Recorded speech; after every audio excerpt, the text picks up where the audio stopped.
अस्सलामुअलैकुम व्यूअर्स। आज मैं आप लोगों की खिदमत में एक इंतहाई ही इम्पोर्टेंट और इंटरेस्टिंग टॉपिक लेकर हाज़िर हुआ हूँ। थोड़ा सा ब्रीफ कर दूँ आपको। पहले हम स्टडी कर रहे हैं इस वक्त पार्ट्स ऑफ स्पीच को। पार्ट्स ऑफ स्पीच में हम पढ़ रहे हैं वर्ब को, और वर्ब में फिर अब हमारी आगे काइंड्स ऑफ वर्ब चल रहे हैं, जैसे कि यहाँ पे लिखा हुआ है। अब काइंड्स ऑफ वर्ब में डेफिनेटली हम फिर आगे जेरेंड और पार्टिसिपल जो है उनको स्टडी कर रहे हैं। इस वीडियो के अंदर हमने जेरेंड एंड पार्टिसिपल जो है इसके डिफरेंस को एनालाइज करना है, इसका कंपैरिजन करना है। तो उसमें ये है कि डेफिनेटली हमने पहले पार्टिसिपल को स्टडी किया बड़ी डिटेल के अंदर, फिर जेरेंड को स्टडी किया है। तो जेरेंड एंड पार्टिसिपल जो है इसका जो यूज होता है उसमें स्टूडेंट्स को जो है ना थोड़ी कंफ्यूजन हो जाती है, स्पेसिफिकली प्रेजेंट पार्टिसिपल और जेरेंड में, क्योंकि इनकी स्ट्रक्चर जो है वो सेम होती है, यानी दोनों आईएनजी फॉर्म है।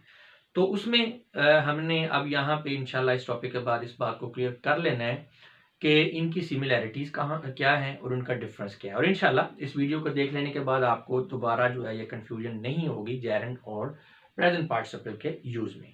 तो चलिए स्टार्ट करते हैं वीडियो को। वीडियो में स्टार्ट करने से पहले ये नोट 1 है और ये नोट 2 है, इनको जरा एक दफा से रीड कर लें और फिर जो है वीडियो स्टार्ट करें। जी, बात करते हैं जी जेरेंड एंड प्रेजेंट पार्टिसिपल के डिफरेंस की। तो सबसे पहले जी जेरेंड क्या होता है? It's a form of verb which ends in ING like playing, sleeping, walking. जी, तो ये एक ऐसी फॉर्म है वर्ब की। Definitely gerund and present participle दोनों ही वर्ब की फॉर्म्स हैं और ये आईएनजी पे ही जो है एंड करती हैं। इसमें भी ऐसे ही है, it's also form of verb which ends in ING like. तो एग्जांपल्स भी सेम है, प्लेइंग, स्लीपिंग, वॉकिंग। अब प्लेइंग, स्लीपिंग, वॉकिंग जो है ये जेरेंड भी हो सकता है और ये प्रेजेंट पार्टिसिपल भी हो सकता है। तो इसी चीज से स्टूडेंट्स को कंफ्यूजन होती है कि एक ही वर्ड है तो वो दो चीजें किस तरह से हो सकता है। देखें जी, हमने ये डिसाइड करना है इसके यूज को देख के कि ये प्रेजेंट पार्टिसिपल है या ये जेरेंड है। हमने इसकी स्ट्रक्चर को देखकर जो है वो डिसाइड नहीं कर लेना। तो नॉर्मली अगर ये कहीं अकेला लिखा हो तो हम इसे प्रेजेंट पार्टिसिपल ही कहते हैं, लेकिन अगर ये सेंटेंस के अंदर यूज हुआ है तो फिर हमें गौर करना पड़ेगा कि ये वहां पे जेरेंड के तौर पे यूज हुआ है या प्रेजेंट पार्टिसिपल के तौर पे यूज हुआ है। जी, जेरेंड में आगे देखें जी, gerund is partly a verb and partly a noun. जी, ये आधा वर्ब है और आधा नाउन है। Present participle is partly a verb and partly an adjective. तो ये पार्टली वर्ब है और पार्टली एडजेक्टिव है। जो नेक्स्ट पॉइंट है उसमें मैंने इसी को समअप किया है। The main feature of gerund is that it is a verb noun. The main feature of participle is that it's a verb adjective.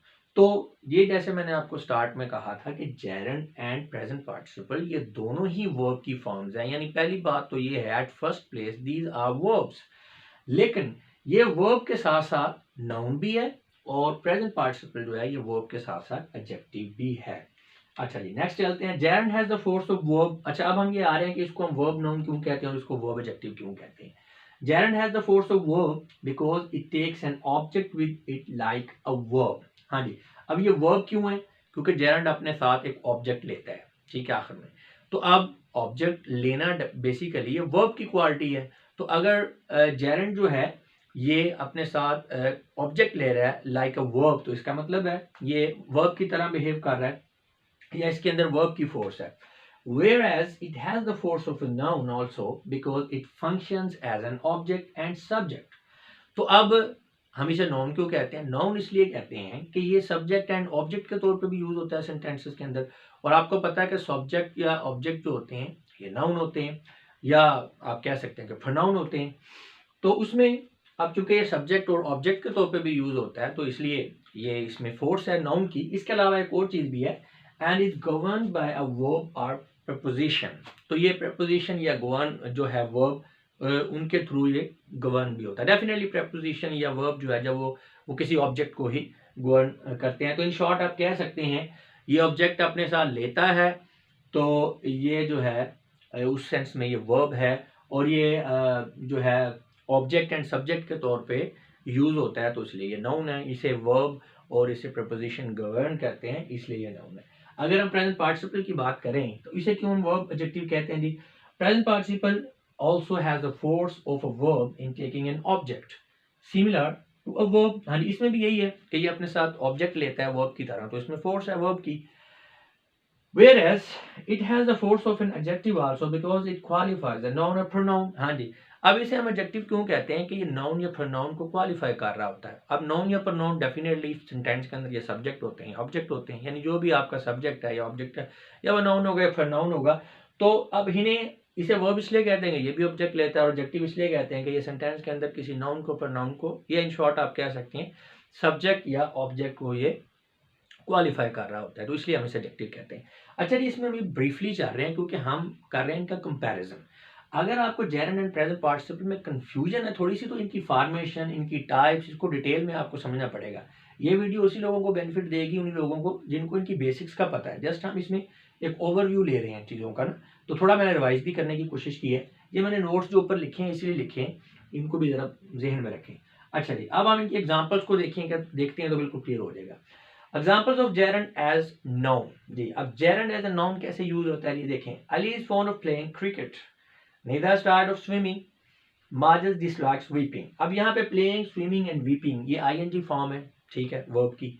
अब यहाँ पे देखें ये ऑफ प्लेइंग है, ये ऑफ स्विमिंग है, ये डिसलाइक्स के बाद वीपिंग है। इसका मतलब है ये पहले दोनों जो आपके आईएनजी फॉर्म्स हैं इन्हें गवर्न कर रहा है प्रीपोजिशन, और ये ऑब्जेक्ट बन रहे हैं प्रीपोजिशन के, और वीपिंग जो है ये ऑब्जेक्ट बन रहा है वर्ब डिसलाइक का। तो लिहाजा चूंकि ये ऑब्जेक्ट के तौर पर रोल कर रहे हैं, तो लिहाजा रोल प्ले कर रहे हैं, तो लिहाजा ये क्या है, ये आपके नाउन है। लेकिन हमें ये पता है कि प्ले, स्विम एंड वीप ये वर्ब भी हैं, और इसलिए हम ये वर्ब भी हैं और नाउन भी हैं, ये वर्बियल नाउन है, तो इसलिए हम इन्हें जेरंड कहते हैं।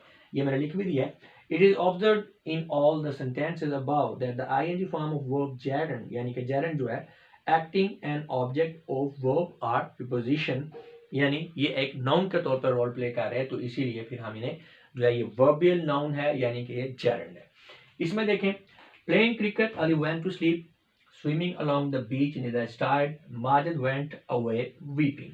जी, अब इसमें इसकी डिटेल ये है, it's observed in all the sentences above that I N G form of the verb, यानी कि जो प्रेजेंट पार्टिसिपल है, इज क्वालिफाइंग अ नाउन और सब्जेक्ट। जी, अब इसमें देखें ये क्वालिफाई कैसे कर रहा है। अब इसमें थोड़ा सा प्रॉब्लम हो जाता है स्टूडेंट को समझने में। देखें जी, यहाँ पे हमारे पास नाउन है जी एक अली, ठीक है।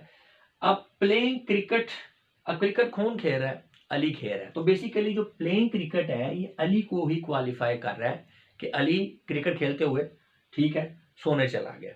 तो यहाँ पे जो प्लेइंग क्रिकेट है बेसिकली अली को एक्सप्लेन कर रहा है, सब्जेक्ट को एक्सप्लेन कर रहा है या नाउन को एक्सप्लेन कर रहा है, तो इसलिए एडजेक्टिव है। इसी तरह स्विमिंग अलोंग द बीच, अब स्विम कर कौन रहा है, बात निदा की हो रही है, तो निदा को ये जो है एक्सप्लेन कर रहा है, क्वालिफाई कर रहा है कि निदा जो है वो जो है वो तैर रही है बीच के साथ। तो लिहाजा ये स्विमिंग अलोंग द बीच जो है, इसमें अगर पूरे फ्रेज में जाएं तो ये पूरे पूरा जो फ्रेज है ये निदा को क्वालिफाई कर रहा है, लेकिन हम स्पेसिफिकली आईएनजी फॉर्म वाले वर्ड को कर रहे हैं, तो हम कह सकते हैं डेफिनेटली एक जो फ्रेज है जिसके अंदर आपका ये जो क्वालिफाइंग वर्ड लगा हुआ है वो क्वालिफाई कर रहा है किसी अगले हिस्से को, तो उसको हम पूरे को एडजेक्टिव फ्रेज कहते हैं। लेकिन यहाँ पे चूंकि हम सिर्फ एक वर्ड की बात कर रहे हैं, तो इससे हम कह सकते हैं प्लेइंग एंड स्विमिंग जो है ये क्वालिफाई कर रहे हैं। प्लेइंग क्वालिफाई कर अली को और स्विमिंग क्वालिफाई कर निदा को। इसी तरह Majid went away weeping, Majid रोता हुआ चला गया। अब यहाँ पे वीपिंग जो है किसको क्वालिफाई कर रहा है, माजिद को क्वालिफाई कर रहा है। रो कौन रहा है, माजिद, या कह लें वीपिंग माजिद, आप कह सकते हैं, थोड़ा और लगेगा लेकिन आपको समझाने के लिए कह रहा हूँ। तो बेसिकली यहाँ पे इससे आपको मेरा ख्याल क्लियर हो गया होगा कि जिस तरह से ये वीपिंग जो है माजिद को क्वालिफाई कर रहा है, बिल्कुल इसी तरह स्विमिंग निदा को और प्लेइंग जो है अली को क्वालिफाई कर रहा है। तो चूंकि ये क्वालिफायर है, ठीक है, ये क्वालिफाई कर रहे हैं नाउन को या सब्जेक्ट को, तो लिहाजा ये एडजेक्टिव के तौर पर रोल प्ले कर रहे हैं। लेकिन हमें पता है कि प्ले, स्विम एंड वीप ये वर्ब है, तो लिहाजा ये वर्बियल एडजेक्टिव्स हैं, और इनके यूज के लिहाज से फिर यहाँ पे हम इन्हें प्रेजेंट पार्टिसिपल कह रहे हैं। अच्छा जी, अब नेक्स्ट है जो हमारा जेरंड है, ये भी बड़ी जबरदस्त और समझने वाली चीज है। ये कंपाउंड नाउन बनाता है, और जिसको अक्सर ही स्टूडेंट जिनको पता नहीं होता कंफ्यूज करके उसको एडजेक्टिव से कंफ्यूज कर रहे होते हैं, ठीक है ना। तो ये आज समझ लें इसको। तो ये आपका वर्बियल एडजेक्टिव बनाता है। तो अब इसके डिफरेंस को जरा समझना है। अ flying spaceship, a spaceship for flying, a sleeping room, a running costume, a pouring cup, a frying pan, a weeping face, a smiling look। ये ग्रीन कलर में मैंने आगे उनको एक्सप्लेन भी कर दी इंक में। अब यहाँ पे जो स्टूडेंट्स है ना, थोड़ा सा उनको प्रॉब्लम समझने में ये होता है। अब जैसे लिखा हुआ अ फ्लाइंग स्पेसशिप, तो स्टूडेंट्स इसको फ्लाइंग को ले रहे होते हैं कि ये आपका एडजेक्टिव है। ऐसा नहीं है, ये पूरा आपका पूरा वर्ड बन रहा है, कंपाउंड नाउन बन रहा है, ठीक है ना। A space ship for flying, a room for sleeping, a running costume का मतलब है अ कॉस्ट्यूम फॉर रनिंग। अच्छा, अब स्टूडेंट्स परेशान हो जाते हैं कि जनाब ये आपकी आईएनजी फॉर्म है, तो ये उसको ये कंपाउंड नाउन कैसे है, ये एडजेक्टिव क्यों है। ये आप जब नेक्स्ट देखेंगे परली साइड वाला तो आपको समझ आ जाएगी। अब देखें, अ फ्लाइंग स्पेस शिप है, यहाँ पे क्या है, अ flying bird, a bird which is flying, ठीक है ना। A space is for flying, a bird which is flying, which is flying। अब यहाँ पे जो flying है ये bird को क्वालिफाई कर रहा है, यहाँ पे ये एडजेक्टिव के तौर पे यूज हो रहा है। यहाँ पे जो flying है ये कंपाउंड नाउन का हिस्सा है और वहां पे ये एडजेक्टिव के तौर पे। नेक्स्ट देखें, a sleeping room, a sleeping girl, a girl who is sleeping। यहाँ पे देखें ना, room for sleeping, a girl who is sleeping। अब room जो है बेसिकली ये आपका क्या बन रहा है, ये नाउन है और वहां पे गर्ल की बात हो रही है और गर्ल जो है उसको क्वालिफाई कर रहा है स्लीपिंग, उसकी हालत को बयान कर रहा है कि गर्ल जो है उसकी हालत क्या है कि वो स्लीप कर रही है, सो रही है।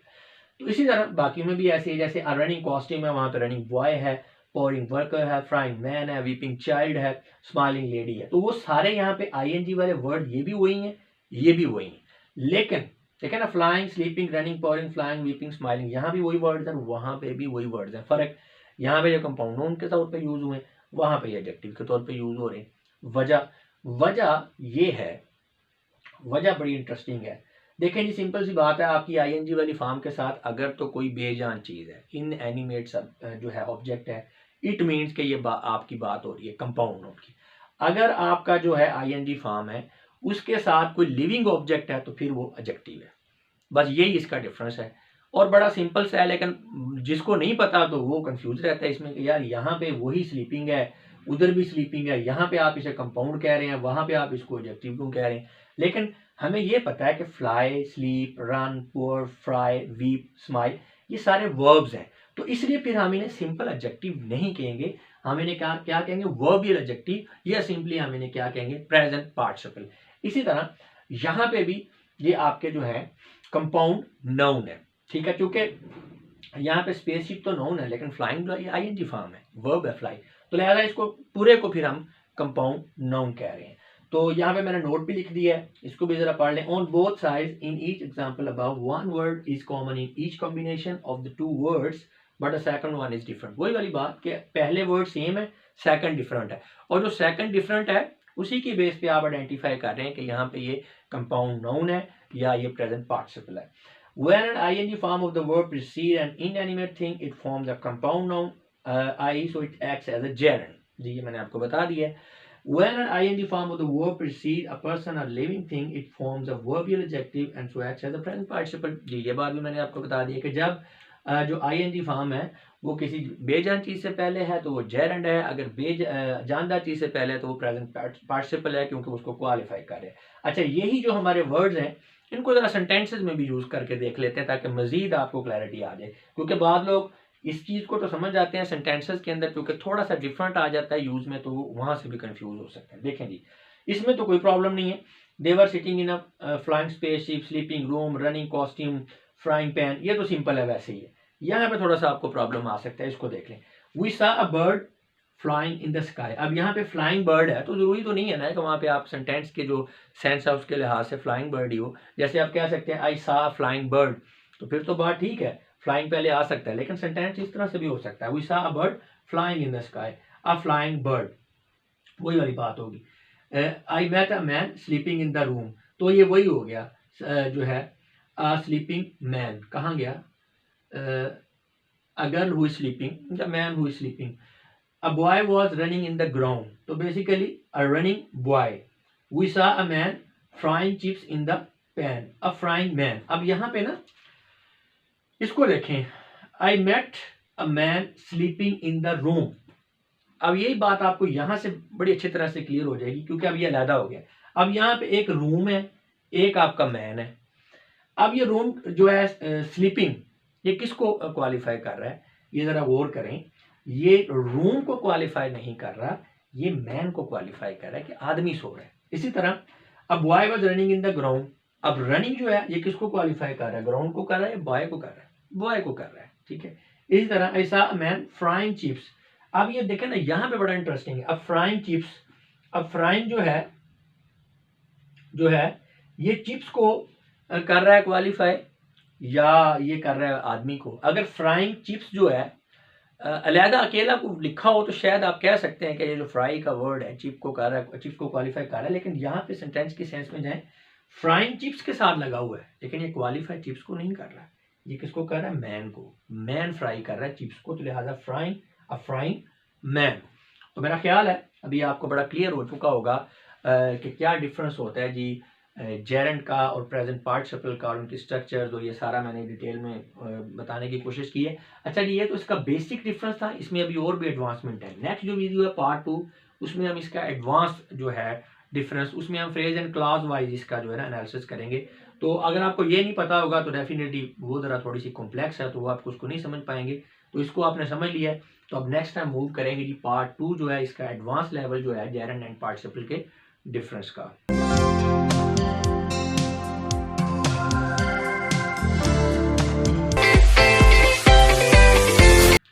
वीवर्स हम स्टडी कर रहे हैं जेरेंड एंड पार्टिसिपल के कंपैरिजन को, और इससे पहले हमने बेसिक लेवल में इसका कंपैरिजन देखा है पार्ट 1 में। अब हमारा पार्ट 2 है जिसके अंदर हम एडवांस लेवल के ऊपर पार्टिसिपल और जेरेंड का जो है उसके कंपैरिजन को करेंगे और उनके डिफरेंस एंड सिमिलैरिटीज़ को समझने की कोशिश करेंगे। अब ये हमारा जो पार्ट 2 है इसको मैंने सब डिवाइड किया है डिफरेंट पार्ट्स के अंदर। तो ये अभी इसका ए पार्ट चल रहा है, पार्ट 2 का ए पार्ट, यानी सब पार्ट इसका ए है। इसके अंदर हम फ्रेज एंड क्लॉज जो है उसके लिहाज से, यानी फ्रेज एंड क्लॉज वाइज जो एनालाइज करने की कोशिश करेंगे जेरेंड एंड पार्टिसिपल को। तो चलें स्टार्ट करते हैं। जेरेंड में फंक्शन इन 2 वे। जो आपका जेरेंड है वो 2 तरीकों से फंक्शन कर सकता है। किस तरह से, ये एग्जांपल देखेंगे। We relax because thundering was stopped. हमने रिलैक्स किया या हम रुक गए क्योंकि जो थंडरिंग थी वो जो है रुक गई। अब यहाँ पे जो थंडरिंग है, जरा सेंटेंस के स्ट्रक्चर पे गौर करें, ये नाउन के तौर पे यहाँ पे रोल प्ले कर रहा है, यानी आप कह सकते हैं कि अकेला नाउन है यहाँ पे, ये simply noun standing alone. Next sentence देखें, closing the school means putting students out of study. अब यहाँ पे ये जो आपकी क्लॉज है मीन्स के बाद putting students out of study, तो यहाँ पे ये आपका जो है वर्ब के तौर पे यूज हो रहा है आपका जो जेरेंड है, यानी पुट मतलब पुट से पुटिंग, यानी स्टूडेंट्स को ये गवर्न कर रहा है। तो यहाँ पे ये इस सेंटेंस के अंदर ये जो आपका जेरेंड है ये नॉन फाइनाइट नॉन क्लॉज है, ये इसके अंदर वर्ब के तौर पे यूज हो रहा है। तो आप देख सकते हैं कि 2 तरह से आपका जेरेंड यूज हुआ है, सिंपली एक अकेले नॉन के तौर पे और दूसरा वर्ब के तौर पे नॉन फाइनाइट क्लॉज के अंदर।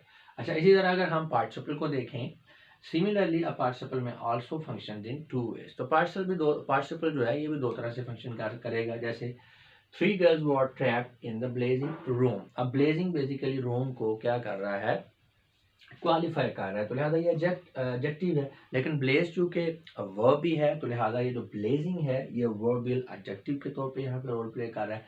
नेक्स्ट सेंटेंस में देखें, we saw many fallen electric poles along the road side। अब यहाँ पे भी पार्टिसिपल जो है आपका पास्ट पार्टिसिपल ये जो आपका है वर्बियल एडजेक्टिव के तौर पर रोल प्ले कर रहा है, क्योंकि फॉल से फॉलन, तो ये इलेक्ट्रिक पोल यानी इसको क्वालिफाई कर रहा है कि जो इलेक्ट्रिक पोल्स हैं वो गिरे हुए हैं। नेक्स्ट सेंटेंस देखें, we received 3 files containing rejected reports. अब यहाँ पे देखें ना, टू कंटेन, तो ये कंटेन से कंटेनिंग बना हुआ है, तो यहाँ पे ये वर्ब का रोल प्ले कर रहा है। कंटेनिंग रिजेक्टेड रिपोर्ट्स ये आपकी नॉन फाइनाइट क्लॉज है और इसके अंदर ये आपका वर्ब के तौर पे रोल प्ले कर रहा है। अब अगर किसी स्टूडेंट्स को क्लॉज का नहीं पता, फ्रेज का नहीं पता, उसको ये नहीं पता कि नाउन क्लॉज कौन सी होती है, एडजेक्टिवल क्लॉज कौन सी होती है, या फाइनाइट या नॉन फाइनाइट क्लॉज को कौन सी होती है, तो उसके लिए वो रेलेवेंट टॉपिक है, देखें लिंक नीचे डिस्क्रिप्शन में दे दिया गया। इस टॉपिक के अंदर हम इस तरफ नहीं जाएंगे, इस पे बहस नहीं करेंगे, वो टॉपिक हमारा लंबा हो जाएगा। हम अभी सिर्फ जस्ट जेरेंड एंड पार्टिसिपल को कंपेयर कर रहे हैं। यहाँ पे अब नोट है, when a participle acts as a verb in non finite clause, its sense is similar to that of adjectival और एडवर्बियल क्लॉज। तो जब आपका पार्टिसिपल है वो किसी नॉन फाइनाइट क्लॉज के अंदर जो है वो यूज हो रहा है, तो इसकी सेंस जो है बिल्कुल उसी तरह है जैसा कि किसी एडजेक्टिवल या एडवर्बियल क्लॉज की होती है। तो इसी की थोड़ी वेरिएशन देखेंगे तो आपको समझ आ जाएगी। जैसे अब ये सेंटेंस था, we receive 3 files containing rejected reports, इसकी दूसरी तरह से अगर हम देखें, we receive 3 files that contain registered letters. अब ये आपकी एडजेक्टिवल क्लॉज है। ये बेसिकली फाइल को जो है, ये पूरे का पूरा जो आपका क्लॉज है, ये फाइल को क्वालिफाई कर रहा है, तो लिहाजा ये एडजेक्टिव का रोल प्ले कर रहा है। तो चूंकि ये क्लॉज है तो ये एडजेक्टिवल क्लॉज है। तो लेकिन आप ऊपर वाले सेंटेंस को और नीचे वाले इस सेंटेंस को देखें, कोई डिफरेंस नहीं है इनकी सेंस में, ट्रांसलेशन भी सेम बन रही है। तो यहाँ पे जो आपका पार्टिसिपल है वो यूज हुआ है किसमें, वर्ब की फॉर्म में, नॉन फाइनाइट क्लॉज में, और यहाँ हमने एडजेक्टिवल क्लॉज यूज किया है, तो ये इनकी सेंस सेम है। नेक्स्ट में देखें आप, having reached their destination they were received by the officials। अब जो उन्होंने ऑफिशियल ने रिसीव किया, कब किया, जब वो अपनी डेस्टिनेशन पे पहुंचे। तो इसका मतलब है ये टाइम को जो है एक्सप्रेस कर रहा है, ये वाला जो आपका क्लॉज है। और ये चूंकि उसको वर्ब को क्वालिफाई कर रहा है, यानी उसकी जो दे वर रिसीव्ड, वो उन्हें रिसीव किया गया, ठीक है। तो रिसीव वर्ब है, तो उस हवाले से कब रिसीव किया गया, जब वो अपनी डेस्टिनेशन पे पहुंचे। तो लिहाजा यहाँ पे जो है ये एडवर्बियल क्लॉज ऑफ टाइम है। तो इसमें इसी सेंटेंस को, जो नीचे वाला सेंटेंस है, इसको हम इस तरह से भी एक्सप्रेस कर सकते हैं, when they had reached there destination they were received by the officials. तो ये यहाँ पर आप देख सकते हैं कि इसमें वेरिएशन आ जाती है, लेकिन आपका जो है वो इसका जो सेंस है और आपका जो उसका ट्रांसलेशन है वो सेम रहती है। एक और एग्जांपल देखते हैं, given time I shall achieve my goal. अगर मुझे वक्त मिले तो मैं अपना जो है गोल अचीव कर सकता हूँ। अब इसी सेंटेंस को हम पार्टिसिपल के बगैर भी लिख सकते हैं। अब गिवन की जगह गिवन टाइम, ये अब यहाँ पे पार्टिसिपल यूज हुआ है, तो हम इसके बगैर भी सेंटेंस को लिखेंगे कैसे, I shall achieve my goal provided that I am given time. अगर मुझे वक्त दिया जाए तो मैं अपना गोल अचीव कर लूंगा। इसी तरह हम इसको एक और तरीके से भी लिख सकते हैं, I shall achieve my goal if I am given time. Next एक और कैटेगरी है स्ट्रक्चर वाइज, यानी आप इसको एक और तरह से भी लिख सकते हैं, if I am given time I shall achieve my goal. तो अब ये 4 सेंटेंसेज हैं, ये वाला और ये वाले 3, इनकी ट्रांसलेशन सेम है, सेंस सेम है, लेकिन आप देख सकते हैं कि स्ट्रक्चर जो है उसका, उसके अंदर वेरिएशन आ रही है। तो कंक्लूड करेंगे हम इस तरह से कि मैं आपको पहले बताता होता हूँ कि हमने चीज़ों की सेंस में जाना है, उसमें कोई पक्का नहीं कर लेना कि जी हम ये ऐसे होगा तो ऐसे ही होगा। सेंस को समझना है और मकसद हमारा मैसेज को कन्वे करना है। तो डिफरेंट तरह से आप अपना मैसेज कन्वे कर सकते हैं लिखते हुए। बस बात ये है कि क्लैरिटी होनी चाहिए, जो मैसेज आप कन्वे करना चाह रहे हैं, आपको जो पढ़ रहा है बंदा, उसको वही वाला मैसेज मिलना चाहिए, वो कंफ्यूज ना हो, वो कुछ और परसीव ना कर ले, जो आप मैसेज देना चाह रहे हैं वही उसको मैसेज मिले। तो ये बेसिकली आपका जो है मेन एम्फेसिस इस चीज़ पर होना चाहिए। एक और चीज़ है, sometimes a participle clause acts like a coordinate clause. तो बाद औक़ात एक पार्टिसिपल क्लॉज, यानी वो वाली क्लॉज जिसके अंदर हमने पार्टिसिपल यूज़ किया, वो ये कोऑर्डिनेट क्लॉज के तौर पे भी यूज़ होती है।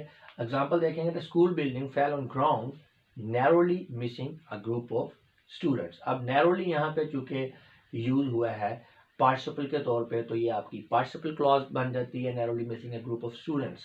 तो हम इसे इस तरह से भी लिख सकते हैं, यानी जो नीचे वाला सेंटेंस है इसके साथ अगर ऊपर वाले सेंटेंस को हम करें compare, the school building fell on the ground and narrowly missed a group of students. तो आप देख सकते हैं इन दोनों सेंटेंस की स्ट्रक्चर में वेरिएशन जरूर है, लेकिन इसका मफहूम, इसकी सेंस और इवन की इसकी ट्रांसलेशन जो है वो सेम टू सेम बन रही है।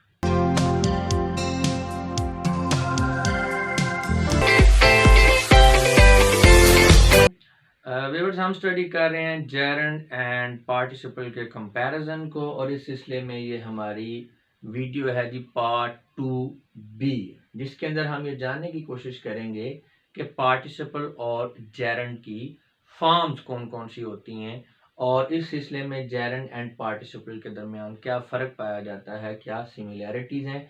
एडवांस लेवल का कंपैरिजन जी हम इस वक्त कर रहे हैं, इससे पहले हमने बेसिक लेवल का कंपैरिजन सीखा है। और वीडियो को स्टार्ट करने से पहले ये जो नोट लिखे हुए हैं, नोट 1 एंड नोट 2, इनको ज़रा रीड कर लें और फिर जो है आप वीडियो को स्टार्ट करें जी।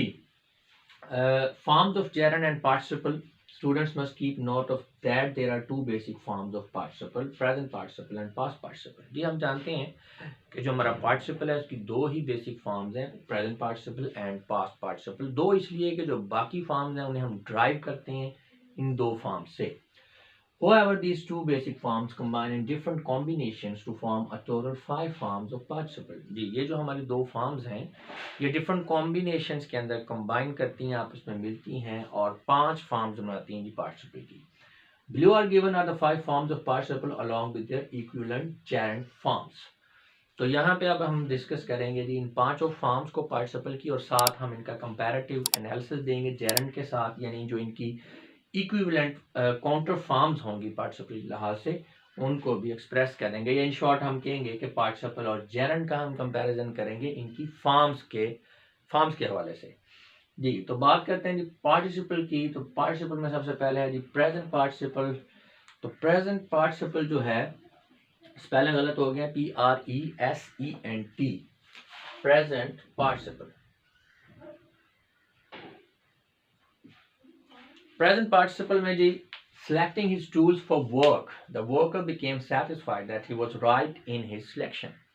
तो जब वर्कर ने अपने टूल जो हैं वो सिलेक्ट किए काम के लिए तो उसे जो है वो बड़ा मुतमईन था कि उसने सही टूल्स का इंतखाब किया। अब यहाँ पे सिलेक्टिंग जो है ये आपका प्रेजेंट पार्टिसिपल है, तो ये सारे का सारा जो आपका बन रहा है phrase selecting his tools for work, ये बेसिकली क्वालिफाई कर रहा है वर्कर को और ये रिलेट कर रहा है वर्कर के साथ जो कि सब्जेक्ट ऑफ रेफरेंस है इसके लिए।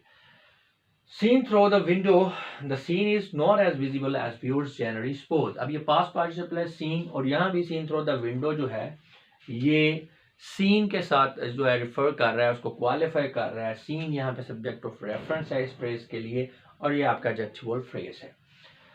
नेक्स्ट है जी लेकिन यहाँ पे सॉरी कंपैरिजन में करवाना भूल गया, अगर हम जेरंड और पार्टिसिपल की बात करें तो selecting his tools for work, तो यहाँ पे बिल्कुल selecting the best player for the match proved very difficult.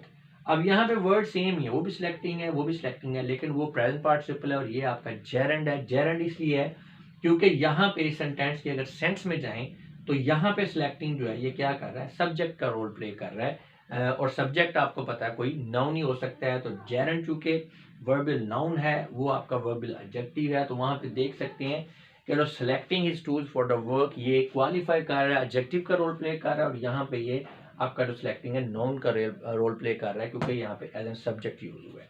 और यहाँ पे जैसे मैंने आपको पास्ट पार्टिसिपल में बताया सीन थ्रू द विंडो, ये भी आपका एडजेक्टिव का रोल प्ले कर रहा है सीन के लिए। अब जेरंड में इसकी कोई इक्विवेलेंट पार्ट नहीं है। नेक्स्ट आता है perfect participle. Having picked the speakers for the final contest, the jury had to wait till next Friday to see whether or not their selection was perfect. तो जब speakers चुन लिए jury ने final contest के लिए तो उन्हें फिर फ्राइडे तक वेट करना पड़ा क्योंकि फ्राइडे को डेफिनेटली कॉन्टेस्ट था, तो उन्हें फ्राइडे को ही पता चलना था कि उनकी सिलेक्शन जो है वो ठीक थी या नहीं थी या परफेक्ट थी कैसी थी। अब यहाँ पे भी बिल्कुल ऊपर की तरह having pick the speaker for the final contest, ये जो है ये किससे रिफर कर रहा है, ज्यूरी से, क्योंकि ज्यूरी ने जो है वो सिलेक्ट किए थे तो लिहाजा ये आपका यहाँ पे एडजेक्टिवल फ्रेज बन रहा है, एडजेक्टिव का रोल प्ले कर रहा है क्योंकि ये सारे का सारा फ्रेज क्वालिफाई कर रहा है ज्यूरी को। और उसमें अगर हम जेरंड में जाएं तो jury regretted having picked Asif as speaker for the final contest। अब यहाँ पे having picked जो है अगर आप स्ट्रक्चर पे गौर करें तो ये सेंटेंस के अंदर एज एन ऑब्जेक्ट जो है ये आ रहा है और आपको पता है सब्जेक्ट हो या ऑब्जेक्ट हो या नाउन हो सकता है या प्रोनाउन हो सकता है, तो क्योंकि ये ऑब्जेक्ट के तौर पे आ रहा है इसका मतलब है यहाँ पे ये जेरंड है क्योंकि जेरंड ही जो है ऐसी चीज है जो कि वर्बल नाउन हो सकती है। फोर्थ इसकी फॉर्म है passive present participle. Alia was not proposed to be the leader of the team being considered poorly familiar with all the participants। तो आप क्योंकि तमाम पार्टिसिपेंट जो हैं उनके साथ अच्छी तरह से फेमिलियर नहीं थे आलिया, तो उन्हें उसे फिर लीडर ऑफ द टीम के लिए नहीं चुना गया। अब यहाँ पे बीइंग कंसीडर्ड जो है ये आपका प्रेजेंट पार्टिसिपल है लेकिन पैसिव फॉर्म के अंदर। अब इसी में अगर जेरंड में जाए Nadia felt proud eight being considered the leader of the team. अब बीइंग कंसीडर्ड यहाँ पे जो आपका प्रीपोजिशन है उसका ऑब्जेक्ट है, यानी जो आपकी प्रीपोजिशन एट है उसके ऑब्जेक्ट के तौर पे यूज हो रही है, तो आपको पता है ऑब्जेक्ट जो है ये चाहे वर्ब का हो या आपका प्रीपोजिशन का हो, ये नाउन ही होता है। तो लिहाजा इट्स वेरी क्लियर कि यहाँ पे बीइंग कंसीडर्ड जो है ये पैसिव प्रेजेंट पार्टिसिपल है, और वहां पे बीइंग कंसीडर्ड है वो आपका ऑब्जेक्ट ऑफ प्रीपोजिशन है। अच्छा जी, नेक्स्ट है जी passive perfect participle. Having been informed that storm was on the way, pilot decided to postpone the take off. तो यहाँ पे भी ये आपका जो है हैविंग बीन इन्फॉर्म्ड, और ये पूरा फ्रेज जो है ये बेसिकली पायलट्स को क्वालिफाई कर रहा है, उनको एक्सप्लेन कर रहा है, बिल्कुल जैसे ऊपर जो था आपका ये बीइंग कंसीडर्ड वगैरह ये सारा जो फ्रेज है क्वालिफिकेशन वाला, ये आलिया को जो है रिफर कर रहा था। अब इसमें यहाँ पे the pilot denied having been informed to postpone the take off owing to the storm on the way. तो यहाँ पे भी ये ऑब्जेक्ट के तौर पे रोल प्ले कर रहा है आपका हैविंग बीन इन्फॉर्म, तो लिहाजा यहाँ पे भी फिर ये जेरेंड है।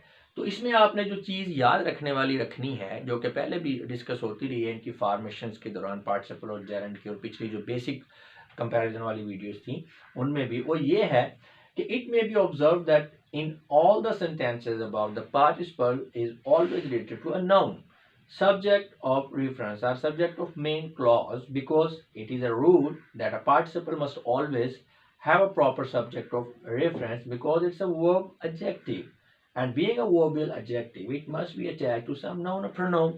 अब participle हमें पता है कि ये verbal adjective है, तो adjective ऐसी चीज होती है जो क्वालिफाई करती है किसी नाउन को या pronoun को।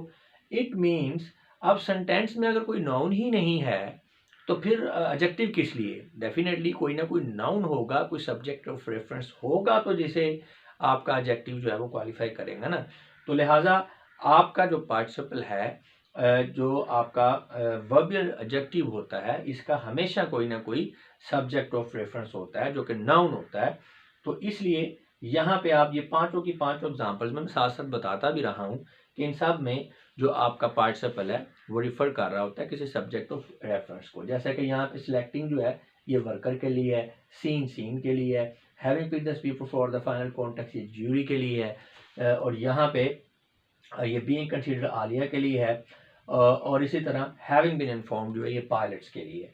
तो इसमें थोड़ा सा ये मजीद एक चीज़ को समझ लें तो आपको अच्छी तरह से क्लियर हो जाएगा। Standing at the road a car hit him, तो रोड पे खड़े हुए कार ने उसे हिट किया। अब यहाँ पे ये जो आपका स्टैंडिंग है, जो आपका प्रेजेंट पार्टिसिपल है, इसका कोई सब्जेक्ट ऑफ रेफरेंस नहीं है एक्चुअली। तो अब आपको सेंटेंस क्लियर नहीं हो रहा, ये सेंटेंस इनकरेक्ट है। अब सेंटेंस क्लियर क्यों नहीं हो रहा, उसकी वजह the above sentence is incorrect because the sentence reads as if the car was standing at the road, which is clearly wrong because here participle is related to car which could not be standing at the road। अब यहाँ पे हम अगर बात करें subject of reference की, क्योंकि कोई और नहीं है, तो basically standing at the road जो है ये किसको रेफर कर रहा है? कार को, क्योंकि सब्जेक्ट ऑफ रेफरेंस उसने लेना है, किसी न किसी चीज को तो क्वालिफाई करना है ना। तो basically standing at the road ये किसको क्वालिफाई कर रहा है? कार को। और पढ़ने में हमें मैसेज ये मिल रहा है कि कार जो है वो रोड के ऊपर खड़ी हुई है, क्योंकि आपको इसको जो है पार्टिसिपल क्वालिफाई कर रहा है, जो कि इन्फॉर्मेशन यही दे रहा है, और ये गलत है क्योंकि कार तो नहीं खड़ी हो सकती। तो so what the writer intended to say was, तो एक्चुअल में राइटर जो कहना चाह रहा है वो इस तरह से सही क्लियर होगा।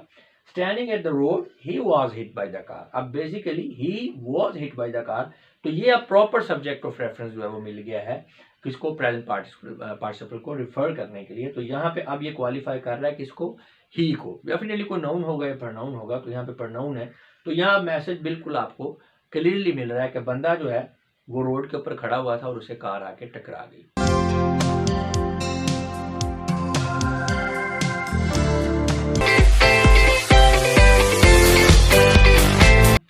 व्यूअर्स हम स्टडी कर रहे हैं जेरेंड एंड पार्टिसिपल के कंपैरिजन को, और इस सिलसिले में हमारी वीडियो जो चल रही है पार्ट 2C, एडवांस लेवल का कंपैरिजन अभी हम कर रहे हैं। इससे पहले हमने बेसिक लेवल का कंपैरिजन भी समझा था।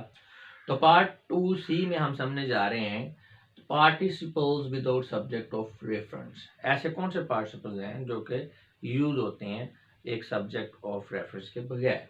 तो चलें जी स्टार्ट करते हैं।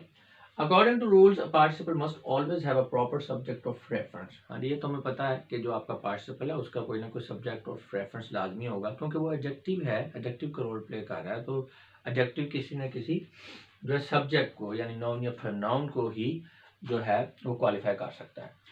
However, it must always be kept in mind that there is one exception to this rule। हाँ जी, इस रूल में एक एक्सेप्शन भी है। नॉर्मली तो ऐसे ही होता है, लेकिन एक्सेप्शन है। एक्सेप्शन क्या है? There are also present some unrelated participles। कुछ ऐसे unrelated participles भी मौजूद हैं, यानी कि unrelated participles से मुराद ये है कि participle without a presence of subject of reference, यानी जिनके साथ subject of reference यूज नहीं होता। और वो कौन सी सिचुएशंस में होते हैं, यही हम अभी डिस्कस करने जा रहे हैं। इन फॉलोइंग सिचुएशन जी, पहली सिचुएशन ये है विद सर्टन वर्ब्स जी, कुछ वर्ब्स ऐसी हैं जिनके साथ अगर पार्टिसिपल यूज हो रहा है तो उसे सब्जेक्ट ऑफ रेफरेंस की जरूरत नहीं होती।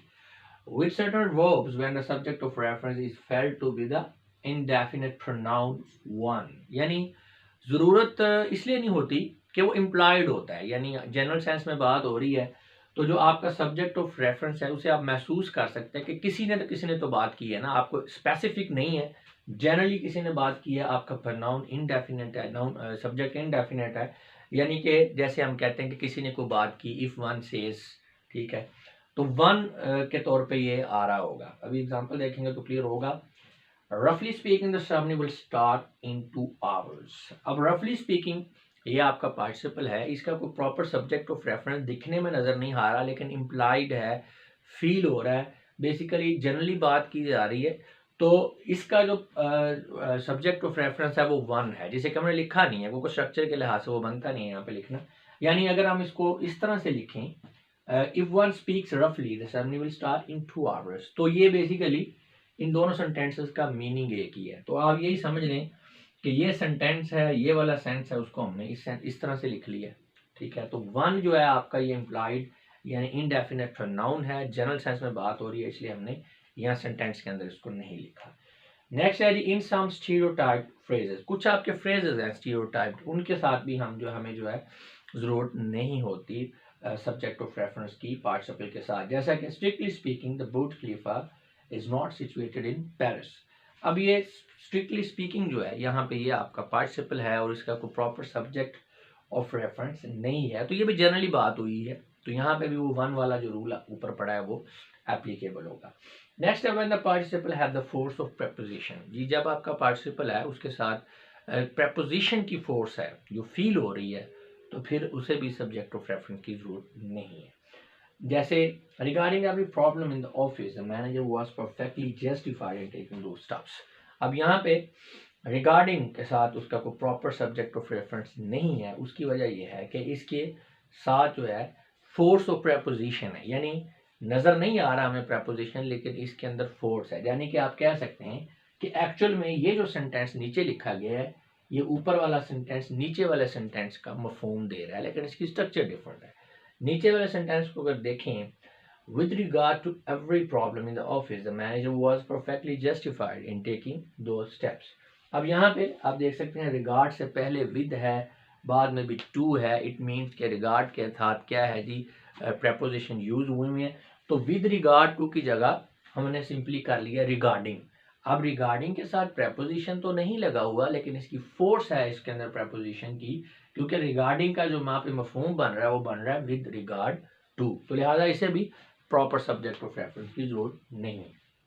तो अगर कंक्लूड करें, it must be noted that in all the exemplary sentences above the unexpressed subject is indefinite, यानी आपका सब्जेक्ट इम्प्लाइड है, सब्जेक्ट तो है लेकिन नजर नहीं आ रहा क्योंकि वो इनडेफिनेट है, कुछ स्पेसिफिक नहीं है, जनरल सेंस में बात हुई है, which means the subject matter is spoken or said in general sense and without a proper noun or pronoun, यानी किसी खास फर्द ने किसी खास चीज ने जो है उसका नहीं किया एक्शन को, या उसको रेफर नहीं कर रहा आपका पार्टिसिपल, जनरली बात हो रही है। अच्छा, इसमें एक चीज आपने ध्यान में रखनी है, एब्सोल्यूट कंस्ट्रक्शन होती है, वो क्या होती है, there is a construction in which a participle clause keeps its own subject, such a construction is called absolute। बात हम चूंकि कर रहे हैं सब्जेक्ट ऑफ रेफरेंस की, और इस वीडियो में हमने ये जानने की कोशिश की है कि आखिर वो कौन सी सिचुएशंस हैं जिनके अंदर आपका जो पार्टिसिपल है वो सब्जेक्ट ऑफ रेफरेंस के बगैर भी यूज़ हो जाता है, जो कि नॉर्मली ऐसा नहीं होता। पार्टिसिपल को सब्जेक्ट ऑफ रेफरेंस होना चाहिए, लेकिन उसमें एक्सेप्शंस हैं, उसको हमने स्टडी कर लिया है। अब यहाँ पे एब्सोल्यूट कंस्ट्रक्शन एक ऐसी कंस्ट्रक्शन है जिसमें जो आपका पार्टिसिपल क्लॉज है, यानी वो वाली क्लॉज जिसके अंदर पार्टिसिपल यूज हुआ है, उस क्लॉज के अंदर खुद का एक सब्जेक्ट होता है। तो ऐसी जो है आपकी जो कंस्ट्रक्शन होते हैं उसे हम एब्सोल्यूट कंस्ट्रक्शन कहते हैं। जैसा कि the work being finished we should go for a lunch no. अब द वर्क बीइंग फिनिश्ड जो है ये आपकी क्लॉज है, पार्टिसिपल इसके अंदर बीइंग फिनिश्ड जो है ये पार्टिसिपल है। अब यहाँ बीइंग फिनिश्ड इसके अंदर खुद का जो है ये इसका जो है सब्जेक्ट है, यानी यहाँ पे ये वर्क जो है, वर्क बीइंग फिनिश जो है, काम जो है वो ख़त्म हुआ है, तो ये वर्क इसका अपना जो सब्जेक्ट मौजूद है, इसलिए जो कंस्ट्रक्शन है आपकी, ये आपकी कंस्ट्रक्शन एब्सोल्यूट कंस्ट्रक्शन कहलाएगी। इसी तरह नेक्स्ट सेंटेंस में the business is experience its worst season at this moment, some markets having shown zero sale for few weeks. अब ये कोमा का बाद वाला जो आपका क्लॉज है ये आपका पार्टिसिपल क्लॉज है, इसके अंदर हैविंग शोन जो है ये आपका पार्टिसिपल है, लेकिन अगर वर्ड किया जाए तो इस क्लॉज के अंदर खुद का सब्जेक्ट मौजूद है। बेसिकली मार्केट जो है वो इसका सब्जेक्ट है कि मार्केट जो है वो जीरो सेल शो कर रही है, तो सब्जेक्ट इसमें मार्केट है। तो ऐसे ही जो है आपकी पार्टिसिपल क्लॉज जिसके अंदर उसका खुद का अपना सब्जेक्ट हो, यानी किसी दूसरी, यानी अगर एक सेंटेंस के अंदर दो फ्रेजेस हैं या दो क्लॉज हैं, तो आपका जो पार्टिसिपल है, चाहे वो पार्टिसिपल फ्रेज है या पार्टिसिपल क्लॉज है, तो वो पार्टिसिपल को जो है उस फ्रेज में या क्लास में रहते हुए किसी दूसरी यानी साथ वाली फ्रेज या क्लास के अंदर किसी चीज़ को रिफ़र करने की ज़रूरत नहीं है। उसका सब्जेक्ट जो है वो ऑलरेडी उसी क्लॉज या उसी फ्रेज के अंदर है, तो लिहाजा इस तरह की कंस्ट्रक्शन को हम क्या कहते हैं, एब्सोल्यूट कंस्ट्रक्शन।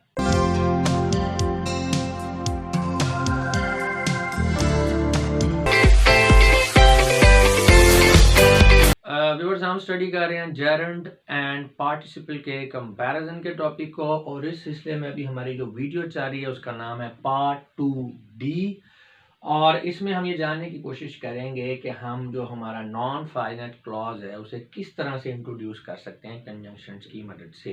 तो चलिए स्टार्ट करते हैं। It must be noted also that non finite clause में also be introduced by conjunctions like finite clauses. तो व्यूअर जिस तरह से हम जो फाइनाइट क्लॉजेज होती हैं उनको इंट्रोड्यूस कर सकते हैं हम कंजंक्शंस की मदद से, बिल्कुल इसी तरह हम जो हमारे नॉन फाइनाइट क्लॉजेज हैं उनको भी कंजंक्शंस की मदद से इंट्रोड्यूस कर सकते हैं। अब इस टॉपिक को आप ठीक तरह से समझना चाहते हैं तो आपको क्लॉजेज का पता होना चाहिए, इनकी टाइप्स का पता होना चाहिए, कंजंक्शंस का पता होना चाहिए। ये सारी चीज़ें आपको पता होंगी तो ही आप इसको ठीक तरह से समझ पाएंगे। तो लिहाजा पहले इन चीज़ों को क्लियर करें, फिर इस जो है टॉपिक को, इस वीडियो को समझने की कोशिश करें। चलिए जी हम एग्जांपल्स में देखते हैं कि किस तरह से हम इंट्रोड्यूस करेंगे नॉन फाइनाइट क्लॉज को कंजंक्शन की मदद से। ये पहला सेंटेंस है while flying over the garden the crow saw what it thought to be a picture of water. तो अब इसमें सेकंड सेंटेंस है B, if taken scientifically the phenomenon is insensible. अब इन दोनों सेंटेंसेस में अगर गौर करें, it can be observe that in both sentences above the non finite clauses are adverbial. अब इसमें ये क्लॉज देखें, while flying over the garden, और दूसरे सेंटेंस में इफ टेकन साइंटिफिकली, ये एडवर्बियल क्लॉजेस हैं। आपको पता है एडवर्ब एक ऐसा पार्ट ऑफ स्पीच होता है जो किसी वर्ब को, किसी एडजेक्टिव को या किसी दूसरे एडवर्ब को क्वालिफाई करता है। तो यहाँ पे ये व्हाइल फ्लाइंग ओवर द जो है गार्डन, ये जो आपका वर्ब सा है बेसिकली इसको एक्सप्लेन कर रहा है कि क्रो ने जो है वो देखा, कब देखा, बाग के ऊपर उड़ते हुए, while flying over the garden. इसी तरह द फिनोमिनन इज इनसेंसिबल। अब इज आपका वर्ब है तो उसमें phenomenon is insensible if taken scientifically, अगर हम इसे साइंसी अंदाज में देखें तो लिहाजा ये दोनों एडवर्बियल हैं आपके क्लॉजेस। तो in such a case where a non-finite clause is adverbial, the two clauses in a sentence may be reversible। जी, तो ये बात आपने जहन में रखनी है कि जब एक सेंटेंस के अंदर दो क्लॉजेज हैं और जो उसमें नॉन फाइनाइट क्लॉज आपकी अगर एडवर्बियल है तो फिर आप इनको रिवर्स कर सकते हैं। आप इनको रिवर्स करेंगे क्लॉजेज को, यानी आगे पीछे कर लेंगे तो कोई फ़र्क नहीं पड़ेगा, सेंस जो है वो सेंटेंस की वही रहेगी। जैसे ये हमारा ए सेंटेंस है और बी, इन दोनों का हम जो है ऑर्डर चेंज करते हैं, इनको रिवर्स करते हैं। तो इसमें the crow saw what it thought to be a picture of water while flying over the garden. तो आप देख सकते हैं वो वाइल से स्टार्ट किया था हमने, अब ये एंड पे ले गए हैं इसको। तो इसी तरह उसमें क्या था, इफ टेकन साइंटिफिकली, अब द फिनोमेनन इज इनसेंसिबल, तो हमने इसको रिवर्स कर दिया, the phenomenon is insensible if taken scientifically. तो अब यहाँ पे आप देख सकते हैं कि हमने रिवर्स किया है। In the sentence A the order of the clauses would not have been possible to reverse if the conjunction while was omitted। तो सिंपल सी बात है, अगर ये कंजंक्शन यहाँ पे व्हाइल ना होती, अगर आप कहते flying over the garden the crow सा, तो फिर आप इनको रिवर्स नहीं कर सकते थे। अब कंजंक्शन आ गई है तो आप इस कंजंक्शन की मदद से इनको रिवर्स कर सकते हैं। सेकंड में भी ऐसे ही है। Moreover, the order of clauses in a sentence cannot be reversed also if the non-finite clause is adjectival। तो अगर आपकी non-finite clause adjectival है, ठीक, adjectival है यानी इसमें ये adjective का रोल प्ले कर रहा है आपका जो है non-finite clause जो है, तो फिर ये रूल नहीं एप्लीकेबल होगा, यानी फिर ये रिवर्स नहीं होंगी। ये ज़हन में रखना है कि आपकी जो non-finite clause है, अगर तो एडवर्बियल है तो दो क्लॉजेज आपकी रिवर्स हो सकती हैं सेंटेंस में, और अगर वो एडजेक्टिवल है तो फिर ये रिवर्स नहीं होंगी। जैसा कि the writer later narrated several points arising from the sky from the essay।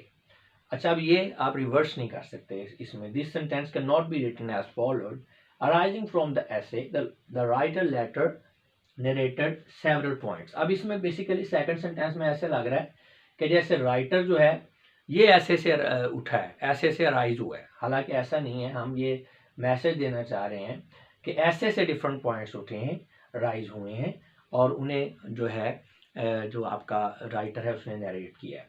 तो ये आपका सेंटेंस हो गया इनकरेक्ट। तो उसमें वजह यही है, this is because the clause arising from the essay, ये जो आपकी क्लॉज है arising from the essay is qualifying the noun points. ये आपका नाउन पॉइंट्स है तो इसको क्वालिफाई कर रही है, तो लिहाजा ये एडजेक्टिवल क्लॉज है और ये रिवर्स नहीं हो सकती। So it is an adjectival clause and its order can not be reversed in a sentence as shown above. तो सिंपली आपको नजर आ सकता है कि ये ए और बी सेंटेंस है, पहले उस ऑर्डर में लिखे थे, अब इस ऑर्डर में लिखे हैं, मीनिंग में कोई चेंज नहीं आ रहा, सेंस में कोई चेंज नहीं आ रहा, कोई प्रॉब्लम नहीं आ रहा। लेकिन यहाँ पे जब आप इनका ऑर्डर चेंज करते हैं तो मफहूम ही सारा चेंज हो जाता है, ये कंफ्यूजिंग हो जाता है, ये गलत है। तो लिहाजा ये जहन में रखना है कि जब आपका जो नॉन फाइनाइट क्लॉज जो है ये एडवर्बियल है तो दो क्लॉजेस को आप रिवर्स कर सकते हैं, इनके ऑर्डर को चेंज कर सकते हैं एक सेंटेंस में। और अगर ये एडजेक्टिवल है तो फिर आप जो है इनका जो ऑर्डर है वो चेंज नहीं कर सकते। नॉन फाइनाइट क्लॉज अगर आपकी एडजेक्टिवल है तो दो क्लॉज का ऑर्डर आप एक सेंटेंस में चेंज नहीं कर पाएंगे।